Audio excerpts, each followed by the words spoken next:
So you're thinking about getting a Fujifilm, but you need to go entry level? Could this be the one for you? We're going to take a close-up look at what you get, and then we're going to get it out there in Amsterdam and maybe a touch of London. Might leave that for another video. But first, let's see it close up. As it comes with the kit, the X-A5 lens. So let's open it up and see what's inside.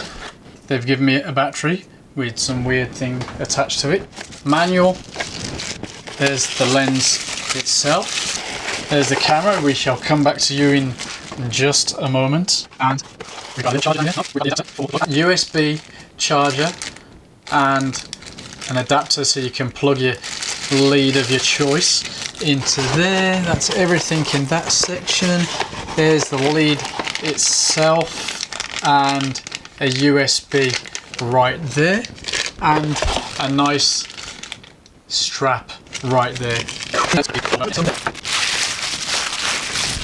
Ta-da! Not bad. $4.99 gets you that and that. A pretty high quality plasticky material. Nice grip along there that you'd expect from a Fujifilm entry-level body. We found that the XC range, supposedly the cheap, let's say entry-level range lenses, are surprisingly nice for image quality, but the build quality is where they've saved money. This seems to be that kind of deal, but you know, I like the simplicity of it. You got that nice big screen and you pull it down and flip it all the way over. That's very nice. More on that. Play, movie, record. You've got easily workable D-pad there. Display, quick menu.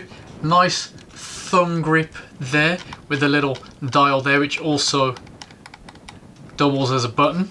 On the top we've got a flash in there. We've got your hot shoe and this dial here which is easy to use. Don't use any of these modes, just get into manual, aperture priority, shutter priority. That's all you need.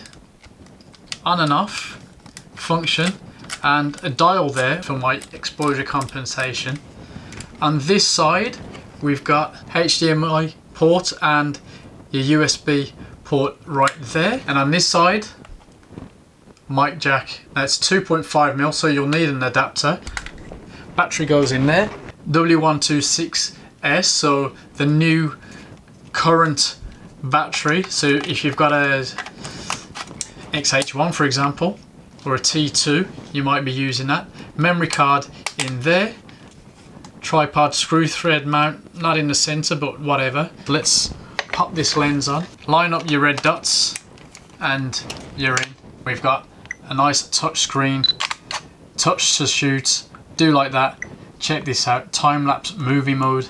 That's pretty cool.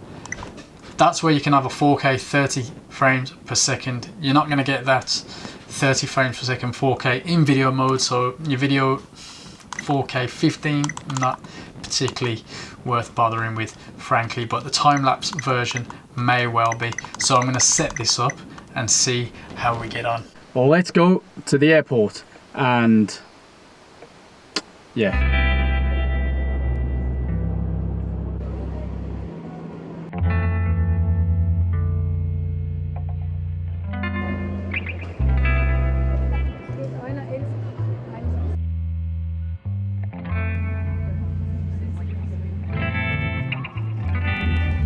I'm in Amsterdam Central. We're going to test out the X-A5 when I get a chance between working. Wide open manual at shutter speed of 24 frames per second, external mic attached. I'm going to detach the mic so you can hear the normal sound with all the noise behind. It's probably not going to be pretty at all, but what do you reckon? How's it standing up? Let's plug this back in. Let's walk a little bit because it looks a bit dark. And there we go.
Well, that was Amsterdam. Time to get on the plane and see how this turned out.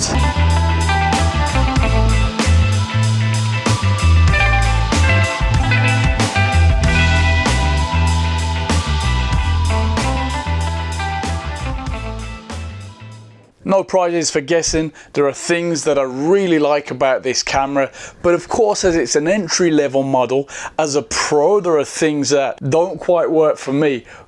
But there's a caveat to that. See if you can follow what I'm thinking now. If you're a complete beginner, you want something that's easy to get into. Now, this does offer a few what I would call cheat modes, and I would say avoid that. But it's easy to use, it's easy to get around. The lens we'll talk about in another video. The lens has some definite pros and cons, but if you're completely new, some of that won't really bother you so much. The camera's very light in the hand and it's very flexible. I mean, you pop that screen out, flick it around, and you're straight into selfie mode. Dead easy. Great fun, and you can always pull it the other way if you want to shoot from above. I would recommend attaching an external mic if you're going to be using it for vlogging a lot. The onboard mic's not bad at all, as you probably noticed, but best to stick a lav mic in there. Get yourself the 2.5mm jack and you're away. That's not a big deal at all. You can get around the dial simply. There's not too much to complicate matters, but it does have, let's call them modern features of technology like the Wi-Fi, Bluetooth transfer. At the touch of a button, you can assign that FN button to automatically transfer an image that you quite like straight to your smartphone, so you can upload it to Instagram or whatever. That's pretty cool. Or you can do it through the Wi-Fi app the old-fashioned way. You know, we've been using it for a while on the previous models. That's really handy. It makes it dead simple to use. For just $499 with the lens, it's a good entry into the Fujifilm range. Let's not compare it with other cameras right now. Get in the shop, see what you think. You may well fall in love with this thing and then move on to, let's call them, bigger and better Fuji X series cameras. Oh, and for the geeks out there, the sensor on this is actually rather nice. When you get back and look at the images on the big screen, yeah, even with this entry level lens, very nice. So, you know, no haters in the comments section. Let us know if you've had a chance to get your hands on this camera and what you think, if it's a good investment for you, or maybe a family member that just wants to get into photography on the cheap, and you know, you might want to share some lens with them as they get better. This one's cool. Actually, I tried it out not just with this power zoom, but with a 35 f2, 12mm f2, and can't remember what else. But yeah, you know what? Definitely one to think about. Make sure you subscribe, leave a comment below, get involved, let us know what cameras you're excited to check out, and hopefully we can check them out together. It was a bit cheesy, weren't it?